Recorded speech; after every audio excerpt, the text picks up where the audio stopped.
原来早年的四川真有大熊猫和人居住，他们同吃同住的场景，直接刷新了我的认知。这是早年的一段纪录片，记录了一只野生大熊猫与人类和谐相处的画面。当时一只野生大熊猫幼崽因为找不到妈妈，挨饿的它下山来到了人类居住的地方。它先串门来到了猪圈，结果被二师兄吓得瑟瑟发抖，然后串门来到一户人家，将看门的小狗吓走了。突然，一个老爷爷打开门一看，发现了他，然后很热情地将他抱起，并开始对其进行抚摸。看得出他很害羞。然后老爷爷对他进行了保护。当爷爷孙子放学后，得知了家中有大熊猫，书包都没来得及放下，就四处寻找他的身影，最终发现了他，对其进行了一番调皮的抚摸，怕他饿坏了。小男孩走进鸡圈中，拿出了几个平时自己都不舍的鸡蛋，在爷爷的帮助下，爷孙俩给大熊猫制作伙食。就这样出现了这段罕见的人与大熊猫和谐相处的世纪名画。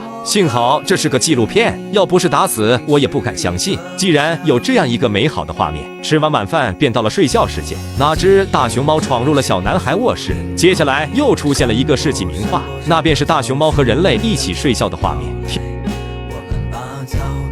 天刚刚亮，小男孩为大熊猫准备了食物。爷爷骗小男孩说等下他们带着熊猫一起上山干活，殊不知爷爷是要将它放归大自然，怕小男孩伤心，说的谎言罢了。准备完一切，爷爷把大熊猫用竹篓背着，然后两人一熊的身影宛如一幅画，游荡在山野之间。中途休息时，小男孩还为其做了玩具，还拿出竹叶给大熊猫吃。调皮的小男孩不知道从哪找来一头牛，还逗大熊猫。可惜的是，他们的画面越美好，小男孩就更难以割舍，因为大熊猫生于山野，长于山野，大自然才是他真正的家。就这样，不知道走了多久，翻过了多少个山头，大熊猫回归了自然，而小男孩一脸不舍，最终真情流露。万万没想到，早年的四川还有这样一幕人与动物感人的画面。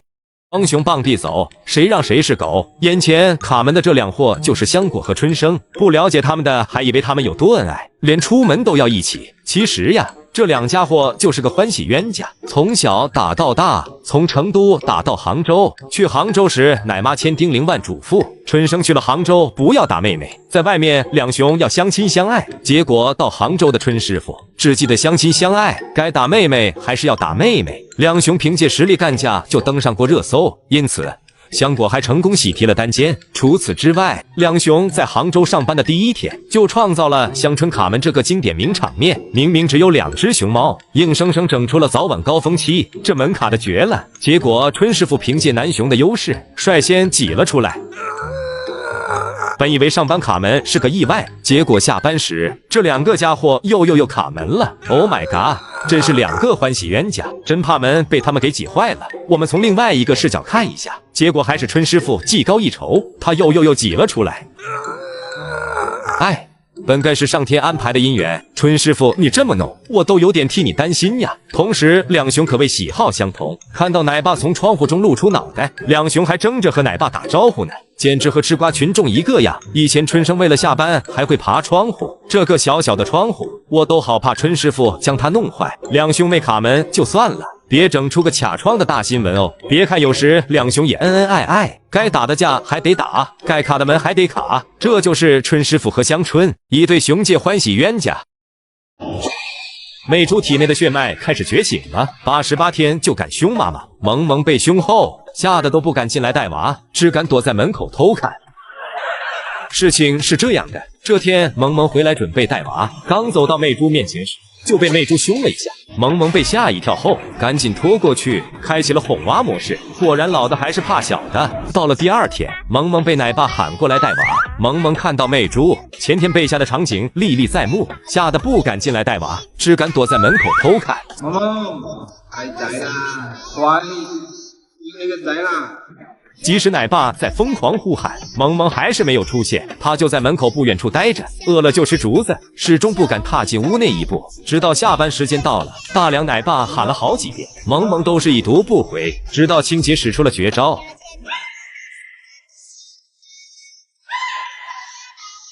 青姐学妹猪叫声引萌萌回来，果然这招很有效。萌萌听后立马回来查看孩子，虽然她怕孩子吼她，但母爱毋庸置疑，冒着被吼的风险，将孩子抱在怀中，不停地亲吻着。过了许久，看到媚猪即将醒来，萌萌吓得抓紧了扶手，赶紧把身体朝着墙边挪了挪，并把头都转了过去。看来这媚猪的吼给萌萌造成了不小阴影呀。只野生大熊猫正在麦田里奔跑，造成了麦子损坏，百姓以为是什么动物在搞破坏，非常生气，眼中全是愤怒。近距离一看，原来是一只野生大熊猫幼崽，它正在麦田里奔跑，然后来到百姓脚边，慢慢停了下来。百姓看到是大熊猫后，态度立马发生了转变。这个外国小朋友还将它抱在怀中，在长者的带领下，他被抱进了村子中。村民看到这一幕，彻底惊呆了，大家纷纷放下手中的工作，然后驻足观看，甚至有的小朋友还跟随在身后，不停打量着大熊猫。还没等熊猫抵达男子家中时，大熊猫来的消息便已经传开，然后整个村子的人都出来迎接它的到来。看来大熊猫无论在我国任何一个地方都是最受欢迎的存在。之前还有只大熊猫闯入了村民家中，村民还要给它邀请到堂屋里头呢。我把我关了牛圈子。关了牛圈子啊！国宝关牛圈关不得哦，这烫我头腰哦，这个。